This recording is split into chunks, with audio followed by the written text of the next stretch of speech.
Alam mo, kung ang problema ng droga ay napakababa na level lang, siguro kaya ng PDEA kontrolin. But before we came into office, President Duterte at ako naging Chief PNP, sobrang talamak ang droga. Everywhere, anywhere, buong Pilipinas, kalat ang droga. Kaya, what can PDEA do? They are only 2,000 plus. Ang PNP, 200,000 plus ang PNP. Kaya kinakailangang immobilize ni Pangulong Duterte yung PNP because ang PNP everywhere in the Philippines, up to the barangay level, may pulis doon. Kaya ginamit ang PNP para mag-wage ng war on drugs. Hindi kaya na PDEA. Hindi sa sinisiraan ni Pangulong Duterte ang PDEA. Talagang hindi kaya. Hindi kaya. 2,000 plus lang yung PDEA. Tapos yung PNP, 200,000 plus. So you better use the 200,000 plus at alam na alam pa ng mga pulis kasi yung iba nila mismo ay sila pa involved sa droga. Alam na alam nila yung drug personality doon sa area nila. So, yun po ang the rationale behind, Mr. President. So, ganito kasi, yes, sir. pinatawag ninyo ako dito. Hindi ko kayo pinipilit na maniwala sa akin. Makinig kayo kasi ako galing talaga sa baba. At itong lahat na ito dumaan sa akin. Koy, lahat dyan. Gamboa. Bato. Makinig kayo kasi makinabang ang bayan natin. Hindi ang yabang ko dito, ang bayan ang makinabang natin. Hindi ako nagyayabang, galit talaga ako sa droga. Kasi sinisira nila ang bayan ko. Ang mahirap dyan, ang mga anak. Yun ang sinasabi ko, lalo na yung mga nanay na nagtrabaho doon sa Middle East, na rape, inaabuso ng mga putang ina nila. Tapos magpadala ng pera dito para sa pag-aral ng mga bata. Pag uwi nila after, yun, sa City Hall, umiyak dyan sa harap ko, nagligid-ligid, ano bang tigid-ligid sa Tagalog? Gulong-gulong dyan sa harap sa harap. Kasi yung pinapadala ng pera pala na yung dalawang anak niya, babae, puro doon sa droga napunta yung... Kaya kung makita mo, ayaw kung hindi kasi kayo sa babae. Kung ikaw ang mayor, makikita mong ganun ang sakripisyo ng tao, dugo, pati pawis. Tapos ganun lang ang mangyari sa kanya. Ako ang nakikinig sa istorya dito. Ako yung mayor. Ako yung nagsasabi, I will protect the city.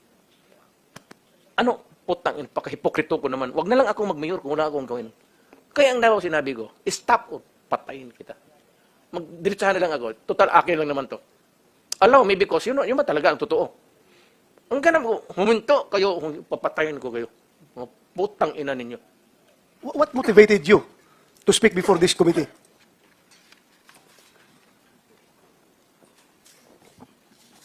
The time, Your Honor, I was insulted. And it is very offensive. And I think it is inappropriate for anyone to act like that. Meaning, you feel that you are being coached to make that statement?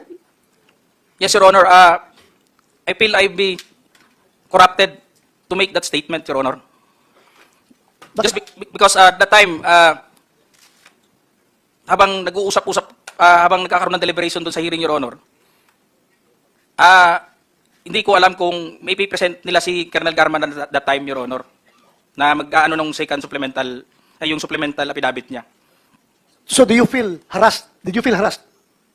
It's an harassment and very offensive, Your Honor, and uncalled for anybody. At the time, I was wearing my uniform.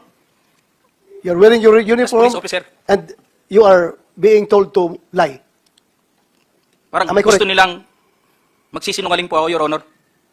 So, Colonel Grijaldo, I would like to thank you for your courage. I'm sure maraming police ngayon nanonood. And if you have observed, mabuti na nagsalita ka, dahil if you have observed, the way they are treating a policeman in the Quadcom, it's very hard. I feel them. I feel them. Because naging police din ako. Kapag sasabihan ka lang, answer yes or no. You can only answer yes or no. You're not allowed to explain yourself. So, para bang you are being deprived. You are being deprived of your right to explain yourself. Kaya, lalong-lalo na kapag ikaw tinuturuan na itong sasabihin mo, itong paragraph sasabihin mo, o dito, pwede ka ba dito? So, that's very inappropriate and it's very irregular for a lawmaker making an investigation in aid of legislation to make that kind of approach to a resource person na parang pinipilit na itong sabihin mo, iko-coach ka, ito, pwede ka ba dito? Parang lumalabas na meron talaga silang preconceived na goal na kung anong dapat lang mahit dito. Kaya, ginaguide yung magiging statement mo. Am I correct? Yes, Your Honor. So ngayon, Mr. Chairman, kung nakikinig yun ang Philippine National Police, lalong-lalo na yung liderato ng Philippine National Police, I don't know what's his reaction with the statement of Grijaldo, because Colonel Grijaldo is just, I congratulate him for being so courageous enough to speak up for the truth in behalf of all the policemen na parang winawalang hiya sa mga tao na dapat hindi magwalang hiya sa inyo. Ay, kung nakikinig yun ang Chief PNP, I hope this is your person, this is your man. Dapat depensahan ninyo ito. Huwag ninyo itong ilagay sa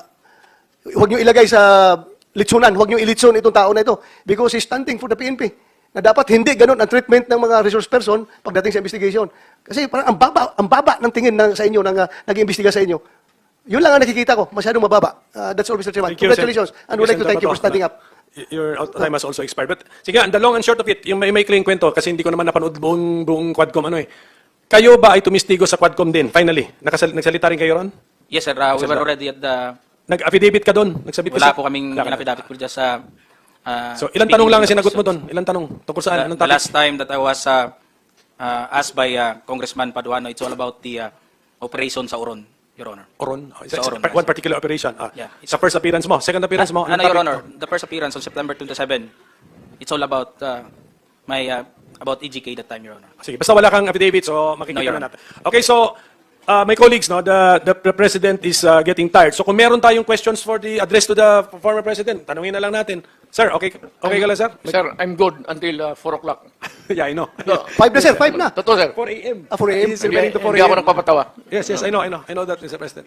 Mr. Chairman, Okay, so- just to clarify, and I hope I didn't miss anything. When Colonel Grijaldo made mention about him being asked to lie and being asked to be influenced by a legislator, he is by himself, Mr. President. Can you answer the There's question? no one in the room who can Witness. actually... Sino daw naka-witness ng exchange is there na yun? anyone, sir? At present the time, the two lawyers of Colonel Garma, they were on the right side of at the back that time, Your Honor, because it was discussed in the table on this place, and it was shown to them also. It can be seen by the two lawyers, because we are only 5 in the room, Your Honor. And seen and heard Yes, Your Honor. the words that you uttered a while ago. Just because one of the lawyer reacted when I refused to confirm the statement, because the holdings of this paper, Your Honor, like this, was on the second page, and I've seen some notes or names, and my name was indicated in that statement. So when I rejected, or I don't want to say rejected, parang nag-explain ako na hindi ko kayang i-confirm yung statement na yun. And what was the Sabi niya, reaction again? The reaction of the lawyer said? hindi na rin sila umimik, Your Honor. Kasi yun lang naman gusto nila na mag-collaborate doon sa statement na pinabit ni Colonel Garma. Thank you, Mr. Okay, Chair. so can we now entertain questions directed to the former President? Ano, sir? You're right. Wait a minute. Yes, Mr. sir. President raising his hand. Yes, sir. Thank you for giving me the time. I'd like to ask the Colonel, sino yung idiot na superior mo? What is the question, sir? Who is the superior of... Yes, the one who...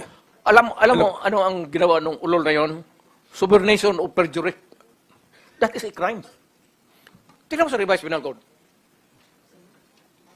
Subornation. Okay po, I think you already stated it, kay Colonel Grijaldo. Nasagot na po niya, Mr. President. Nasa testimony na po niya. Sige po, can we now proceed? Who has questions for the former President? Mr. Chair, Oh, I'd like to make it clear na yung ginawa ng idioto na opisyal mo o classmate mo. Sir, it's not officer, congressman. Congressman ang nagsabi sa kanya. Ganun, congressman. Yung idioto na congressman, subornation of perjury yan. He was suggesting, the mere suggestion of what he wants you to do is already a crime. Under the revised penal code. Yung inuudyok mo yung tao na mag-execute ng affidavit falsely or making a false narrative, subornation of perjury. yes, that's a crime under the Yes. revised penal code. Yes, sir. Thank you. Sige, sir, because, okay, we are operating under, time constraints. So, sabi ko kanina, hanggang 3 o'clock lang tayo. But, sige, but, Wait, can we- gusto ko lang habulin yung classmate mo. Ay, yung congressman. Parang papailan ko ng kaso. Total, hindi ko na kailangan yung affidavit mo. Your narrative here is under oath. Hindi ko na kailangan yung affidavit mo. All I have to do is to take out your statement the basis of filing a case of Our, subordination our, of our president. transcript of records will be available to anyone who will request, Mr. President. Okay, Committee Secretary. Transcript natin available to everyone. Okay, so anybody? Your Honor. Senator Risa? Can we? Your Honor. What is it about, ma'am? About subordination of perjury. We all know about the theory I about just wanted to subordination. say na ganun din po ang ginawa nila. Subordination of perjury. Sige po. Thank you. Thank you. Senator Risa Ontiveros is recognized. Salamat kayo, Mr. Chair. So, bago po magsimula, gusto ko lang pong ipaalala sa ating lahat na seryosong usapin nito. At tiwala ako sa chair ng subcom na seryoso tayo dito. At hindi ko po na-appreciate ang napaka-casual na mga sagot ni dating presidente tungkol sa patayan. At tumatawat, pumapalakpak pa ang ilang kasama dito sa session hall. So siguro, tigilin na natin yung nakasanayan natin na normalize at gawing katatawanan ng patayan. Sir, sabi nyo, when you are confronted by a criminal, you must overcome the resistance. Ibig po ba sabihin na lahat ng na-EJK may baril? Kasi kung gano'n, nasa na po kaya yung mga baril? Dapat may libo-libo ng baril sa custody ng PNP. Do you have any thought on that? No, that is you're asking somebody somewhere or to make an accounting which is not possible. That your question cannot be answered here. All right, sir. So, but I think it can be questioned kung hindi nyo kayang i-address, itatanong po namin sa PNP. Sabi nyo rin po kanina, you take full legal responsibility for the consequences of the drug war. Yes. Kanina rin, Yes. kanina rin sabi nyo, maraming mali. No? So, halimbawa, si Kian de los Santos, menor de edad, hindi armado, nagmamakaawa, pero pinatay ng mga pulis sa drug war. Oh. Do you take responsibility for the death of Kian de los Santos? The criminal act, hindi naman siguro. The death. You take responsibility for his death. Walang maniwala na abogado sa akin yan. That Hindi would po, be sir. a long shot. Hindi po abogado. Nandito pa lang tayo I sa was Senado, hindi sa referring Korte. to the policy na ginawa ko para sa mga pulis. Yes, sir. Sabi At ko, nagbunga that yung I polisiya. take full responsibility Yes, for and that. what about yung bunga ng polisiya na libo-libong namatay kasama si Kian de los Santos? Do you also take full responsibility for that? Because in October 2020, na-quote po kayo na sinabi nyo, if there's killing there, I'm saying I'm the one, you can hold me responsible for anything, any death that has occurred in the execution of the drug war. Noong October ulit, October 21, noong 2021 naman, in a Reuters interview, kinwote kayo na sinabing, if there is any person who is going to prison, it would be me. I assume full responsibility. So, do you assume responsibility for the death of Kian de los Santos? Mr. No. Chair? No. How about Ala- si Carl Anthony Alam mo, ma'am, Nunez? before you rumble on to so many things. No, I'm not rambling, Mr. Chair. Very specific yung mga tanong ko. Hindi, specific ang law. Guilt is personal. Tanong ka muna ng abogado. Okay lang po. Kayang-kaya kong magtanong sa abogado. Sige, tanong ka itanong muna ko ngayon po. before we proceed. No. Hindi tayo I have magkaintindihan prepared dito. these questions with my Guilt legislative is staff. personal. Yes, it's very personal. Hindi So, mo pwedeng ipasa sa iba yan. No, hindi po ito pagpasa. Ah, Iniimbestiga kaya nga. po ng Blue Ribbon yung war on drugs at yung naging bunga na extrajudicial killings dyan. And I am basing my question dun sa mga sinabi ninyo repeatedly, parang tuwing Oktubre nga sinasabi nyo, na you will take responsibility. Correct. So now let me ask you about Carl Anthony Nunez, 20 years old, walang nahanap na droga o baril sa katawan niya. Sabi nga ng investigador, mistaken identity. Do you take responsibility for his death? You know, ma'am, can I ask for a recess of just a It's few all right, minutes? Mr. Chair. Yes. Hearing suspended. Can the chair talk to the senator? Can the resource person not point his finger at a member of the committee? Mr. President, tayo. wala ka na ba sa mood to answer questions? We can excuse you. Kasi, sabi mo kasi, sir, you came here to answer questions. So, I mean, And Mr. Chair, the chair is fully capable of talking to a member of his subcommittee without being Alam mo, pointed by the pumapasok siya resource ng mga person. gano'n na wala sa bata. No, Mr. Chair. I am basing it both on the policy question and yung mga sinabi mismo ng former president. Suspended tayo. Mr. President, Suspend muna kayo, suspended usap ito. kayo. Mr. President, ano to? You can answer it in the way that you want to answer it. Pwede kang hindi masumagot, sabi mo or sige, so are we ready? Are we ready to resume? Okay Can you na tayo. repeat the question, ma'am? We will now, Yes. wait a minute. So, okay, our hearing is resumed. Salamat kaayo, Mr. Chair. Ang tanong ko po ay, if you take responsibility, as you said in October 2020, as you said in October 2021 about assuming responsibility for the war on drugs, do you take responsibility for the death of Carl Anthony Nunez, Mr. Chair? Alam mo, yung policy, ma'am, hindi mo nakuha yung policy ng presidente. Nakuha ko po, policy I maker was din po talking ako. about the policy. I take full responsibility yung sinabi ko na war on drugs. You said, Pero sir, kung you can hold me magpasok ka responsible ng for any death. specific crime, Yes, sir. You spoke hindi about pwede yan. you spoke about specific At saka, crimes. kung sabihin ko, I will take full responsibility, magdating tayo sa korte, hindi naman tatanggapin yan. Well, Mr. Chair, and if the resource person could keep his volume and pitch to a normal trying level. to pin me down on Mr. Chair, you are pinned down by your own statements you of cannot. October. You have to no, pin no, me Mr. down Chair. low. I'm not trying to pin you no, down fully. on The air. exchanges are no longer productive, so Mr. hearing Chair. is Do not pin me suspended. down on semantics. Okay. Be given mo. Pupunta lang ako ng CR. Sige sir, go ahead sir. Naihi ako do sa nervous dito. Already here, our hearing is hereby resumed. Senator Ontiveros has the floor. Salamat kaayo, Mr. Chair. So, i-summarize ko na lang yung unang line of questioning ko. The point of my question tungkol sa assuming responsibility or not kina Kian, Carl Anthony Nunez, itatanong ko rin dapat si Althea Barbon na 4 years old, at si Carl Arnaiz, at si Reynaldo de Guzman alias Kulot, na-confirm sa Caloocan Court na the evidence was merely planted by the police. Ang point ng unang questioning ko na yon ay kung ina-acknowledge nyo o hindi na yung policy nyo caused the death of innocents. So lastly, Mr. Chair, actually may mga isang dosenang tanong pa sana ako sa dating presidente pero na-high blood yata sila sa akin. So dalawang huling tanong na lang. Una po. Yes, Mr. Chair. Ganun lang siguro kasi excited lang ako. First time ako naka-appear ng Senate.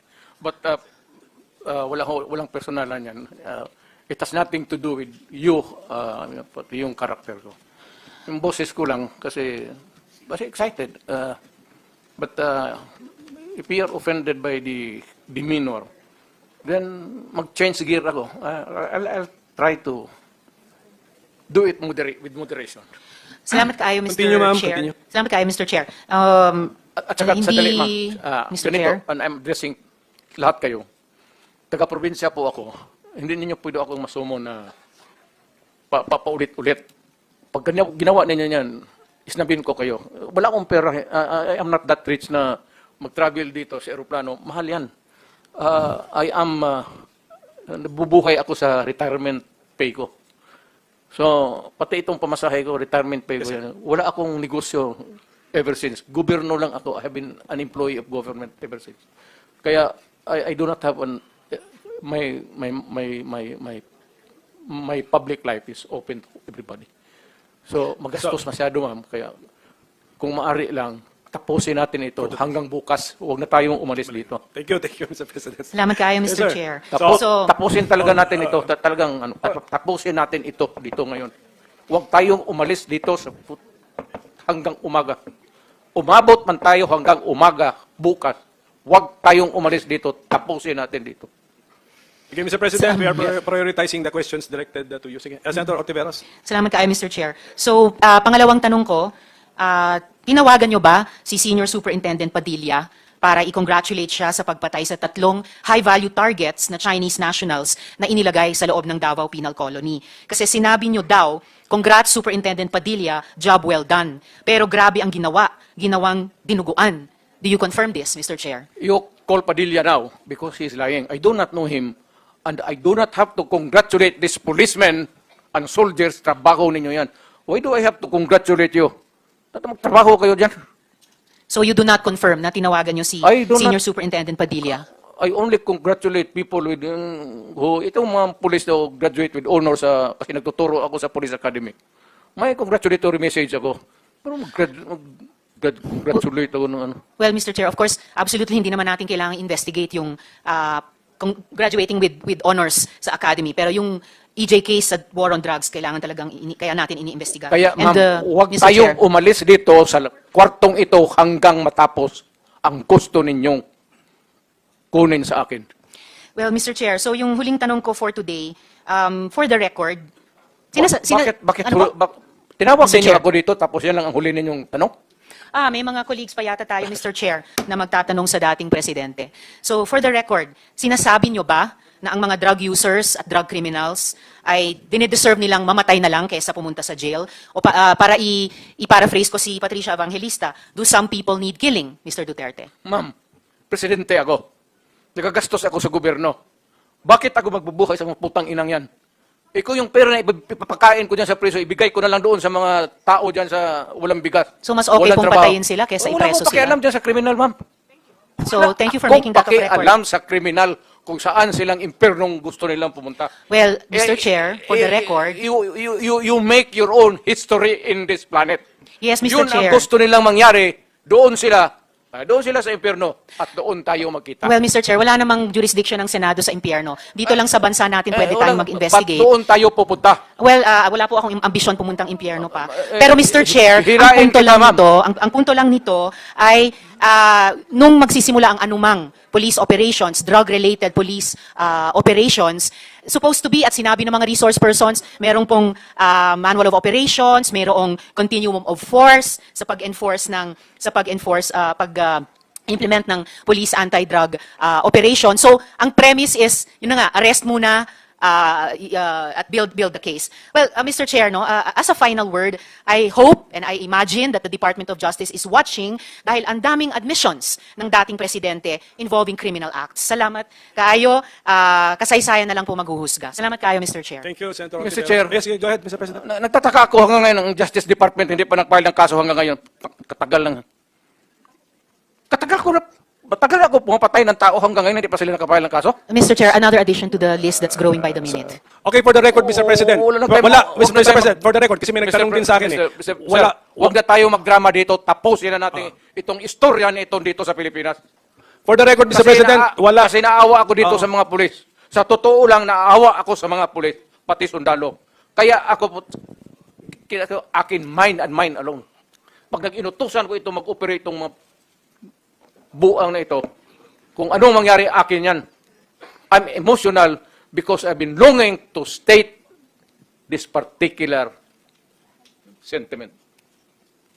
Protektado ko yan sila. Basta in the fulfillment of duty, Mr. Senator, yan sila, naging chief of police yan, protektado ko ang police pag nagtrabaho in the fulfillment of duty. Pero alam nila, ang mga police na pumasok ng kidnapping, alam nila yung police nila, pinatay ko. Thank you, Mr. President. Ako po may tanong din. Pinag-aralan namin pinanood namin yung mga footages mo nung you were president-elect tapos naging presidente. Meron kayong sinasabing ang reward, iba-iba nga yung amounts, tapos sasabihin nyo parang may encouragement na patayin ng mga kriminal, pero dudugtungan nyo parati sa dulo ng lalo na kung nalagay sa peligro yung buhay ninyo. Okay. So, ito lang yung tanong ko. So, when you were president, hindi nyo ba po concern na malito yung mga nakikinig sa'yo, na kausap mo mga law enforcers, na may maniwala, lalo na dun sa first part ng sinabi mo at na-confuse na sila sa... Kasi paliko-liko po yung mga pronouncements po ninyo, Mr. President. When you were president, were you not concerned that you will be misinterpreted? Hindi, kasi matagal akong instructor ng pulis eh. Dumadaan ito sa psychiatric, gagastos pa ako ng... When I was also president, may funding ako dito sa mga psychiatric nila. Nandiyan yan sa item eh.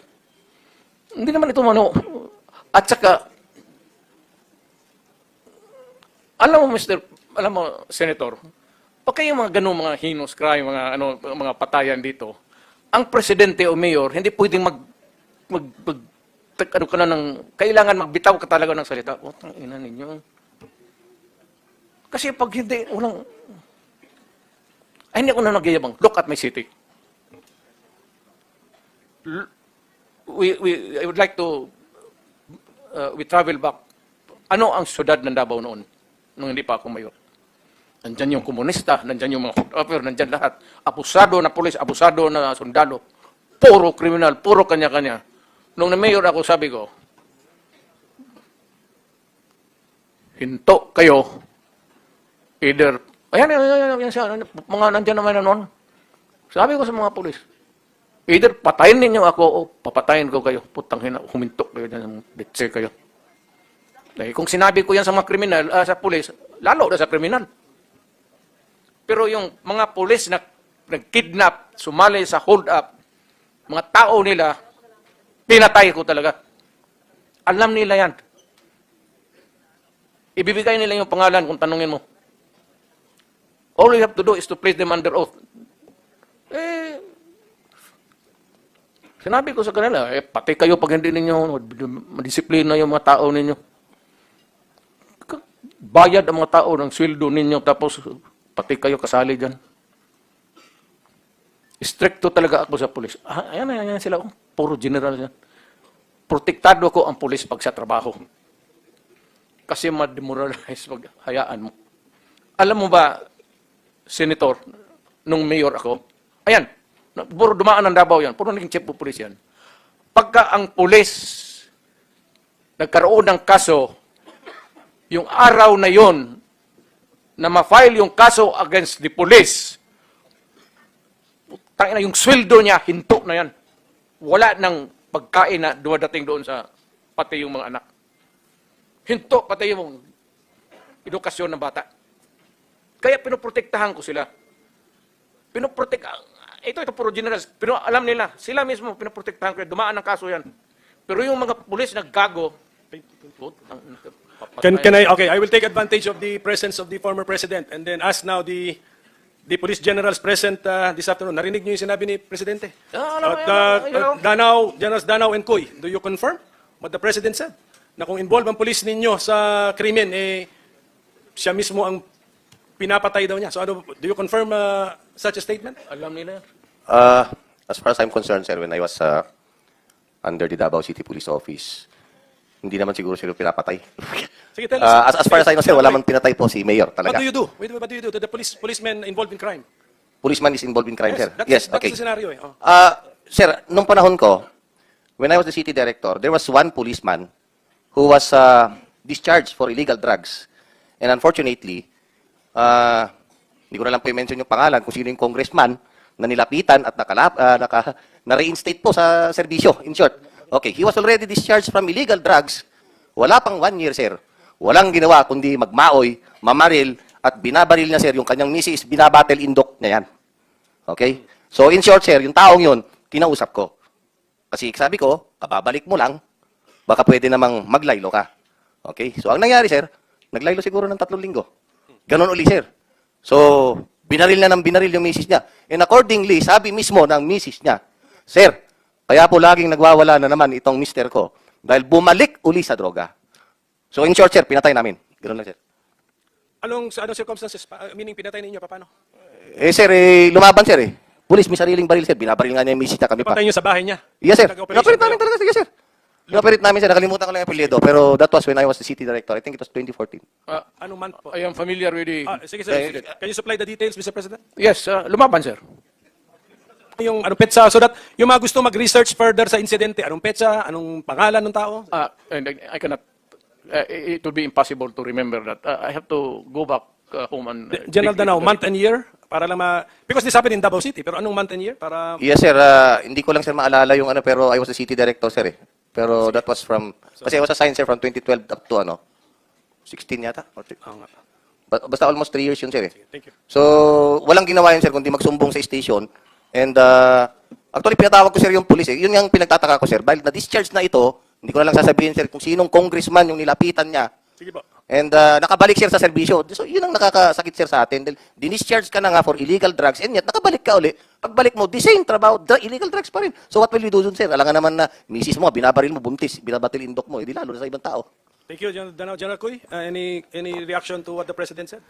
Sir, when I was the city director then in 2005, I cannot remember any incident of a member of the Davao City Police na involved in illegal activities. But yung policy na yun po ni Mayor noon was well known to the public, more so to the members of the police force. Senator. Go ahead, sir. Sa lahat ng puro nagdaan ng Davao to, pinakamabait yan si Kuy. Hindi makapatay ng lamok yan. Yung iba dyan, Danao, patay ka dyan. Alam mo, ang trabaho nitong mga to is to confront criminals. And pag nandyan na yan, nagkumuntot na, buhay ng nila. Ngayon, mamili tayo. Nung mamili ako, sabihin ko, sige, habulin mo. Patayin mo pag lumaban. Yun talaga ang patayin mo pag lumaban. Hindi ko sinasabi i-salvage mo. Nasabihin mo, hulihin mo, nakakampak, tapos barilin mo. Hindi trabaho ng lalaki yan eh.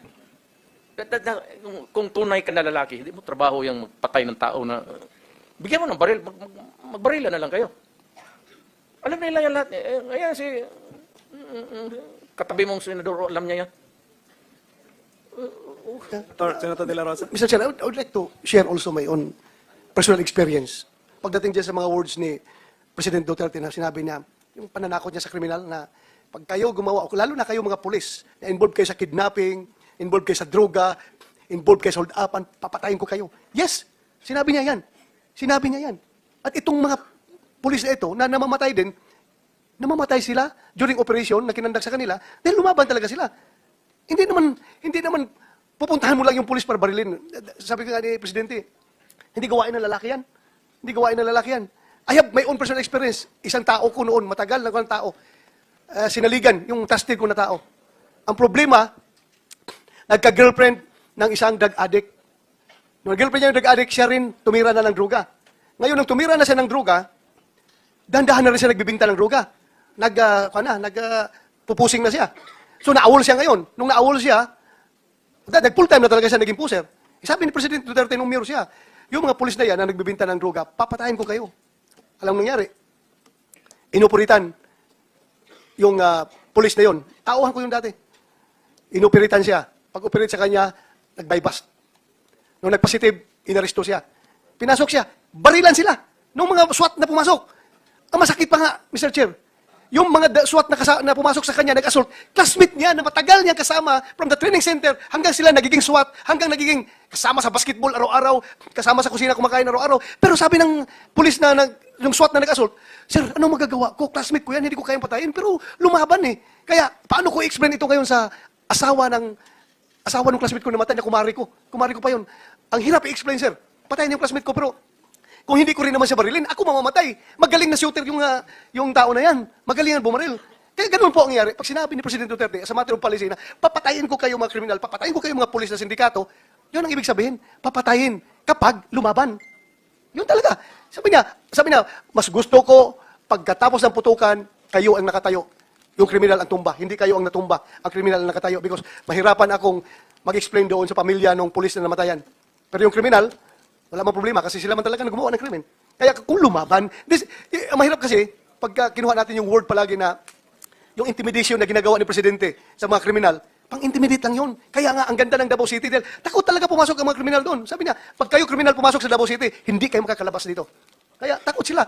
That's intimidation. Pero yung pag-implement ng sinasabi na papatayin ko kayo, walang pulis na gago na graduate ka ng public safety basic recruit course na tinuruan ka ng police operational procedure, tinuruan ka ng lahat ng mga rules of court doon sa training mo, tapos isalbis mo yung tao?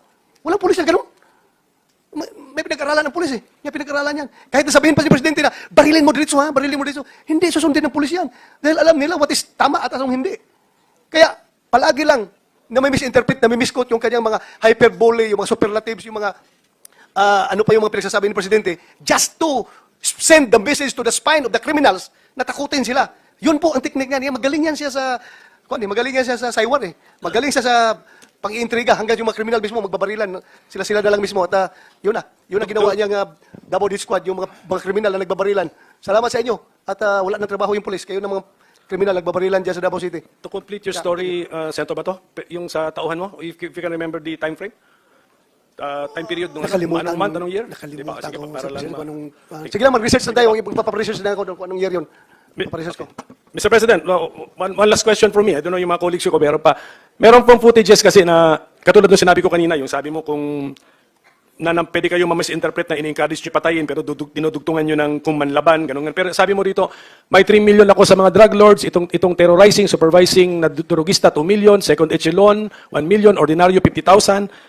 Did you actually fulfill itong mga rewards na sinabi nyo po? Kahit na doon sa, pwede nyo sabihin na pasok sa inyong sinabi na napatay mo kasi self-defense. Did you actually give rewards like this, Mr. President?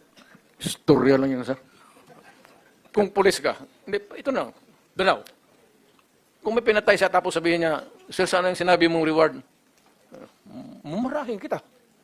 Putang ina, trabaho mo yung magpatay tapos magkubra. Ano ito, kahiro mo? Trabaho mo yung magpatay ka pa ng patay. Yan ang trabaho mo. Kaya ka binibigyan ng baril eh. Ang ibig kong sabihin, patayin ninyo yung masasamang tao, kriminal. Wala akong sinabi na pumatay kayo ng inosente. Alam nila ng lahat. Yan sila.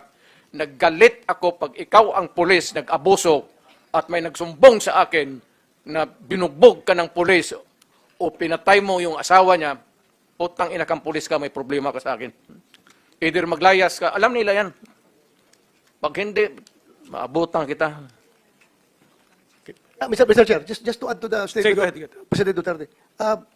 Yung sinasabi-sabi niya na pera, amount na ganito, ang may understanding to that is kasama yan sa fear factor na gusto niyang i-inject doon sa mga kriminal.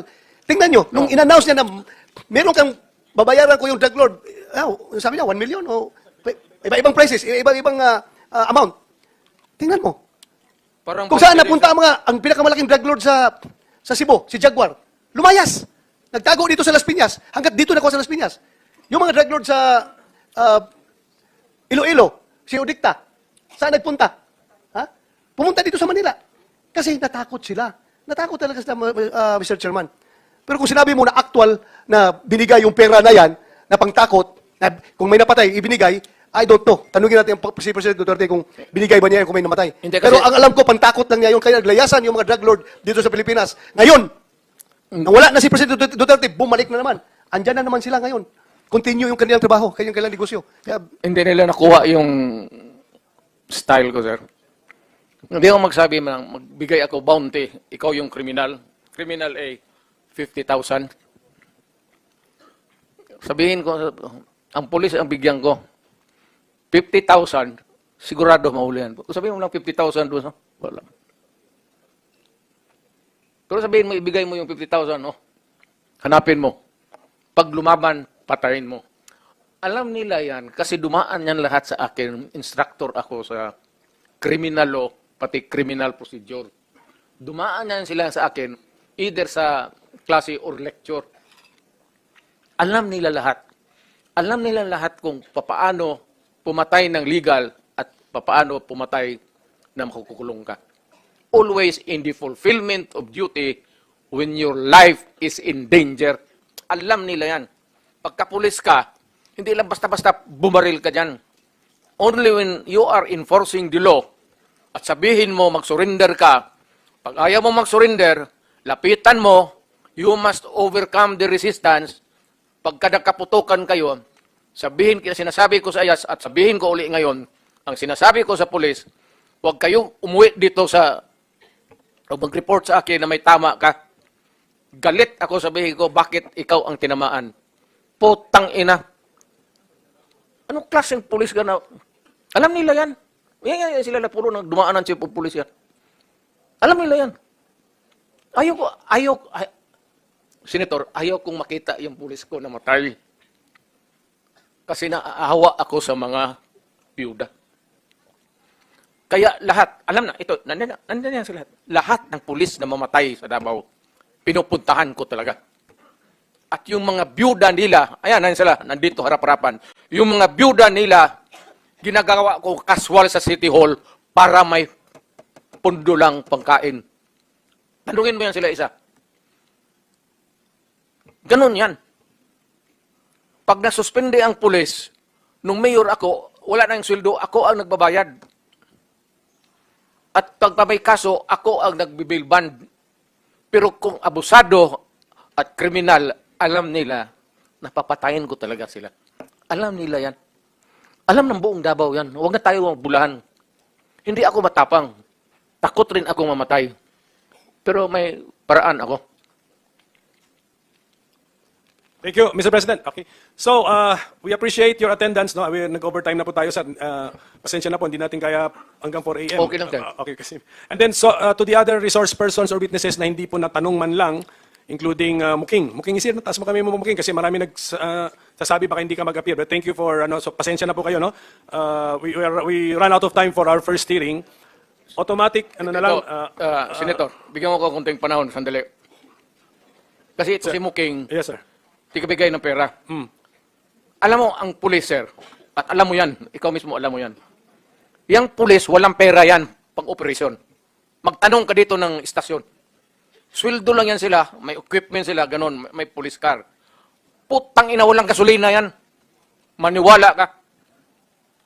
Magtanong ka ngayon, maski ikaw sa probinsya, utosan mo, sir, walang pang gasolina. Ewan ko, I'm not trying to cast aspersion doon sa taas. Pero yung mga gasolina, wala yan. Kung hindi mo bigyan, ito, kung may krimen, may nakidnap, ako, bigyan ko yan sila. Ayan, oh, buhay yan. Bigay ako sa kanila, 50,000. Gasolina. Pagdating mo doon, patayin mo. So, anong gawin nila? Bigyan mo panahon na lumaban. Kasi yan ang instructor ako sa criminal law, criminal procedure. The only way na hindi kayo makulong and to justify the killing is bigyan mo talaga ng panahon na lumaban. Kaya wag mong lapitan doon na ganurin mo. Yung diretso-diretso. Lalo yung mga hold-upper, papatay talaga yan. Mindanao. So thank you, Mr. President. In the course of the hearings, doon nga natin i-establish bakit nga walang pang-operation ang police. So yun ang Wala ating, talaga. yun ang ating Wala tatanungin talaga. ngayon natin yan. Pero we have run out of time for our hearing this. Kanino kay Presidente? Until now, sir. Okay. Until can now. Can we excuse the President? Okay. Sige, Mr. President, by unanimous position, you are now excused from the hearing. Thank you for Ayoko, sir. attending. Thank you, sir. Thank you na, sir. Whether you like it or not, kasi itong mga kaibigan niyo po rito, gusto na po kayong iparelax Kasi, sir, po, Mr. President. may ito na kasi yung forum na maybe binigyan ako ng panahon ng Panginoong Diyos na makarating dito. And I can talk publicly. Alam naman lahat ng mayors yan. Kulang talaga ang suporta. Ang pulis ko, hanggang sweldo lang yan. May pag-utos, walang gasolina, walang pang-follow up. Mr. President, Mr. Chairman, I think it's a majority of the members of this committee. Senator Robinson Padilla, Senator Bongo, okay. Yes, I George understand. Tully, I understand. and I understand. even as Senator Villanueva, I would like to excuse the President Yes, okay. from We this hearing. suspend so that the President can... Ayaw, can ayaw ko kasi there are so many questions that would be left unanswered. We suspend our hearing.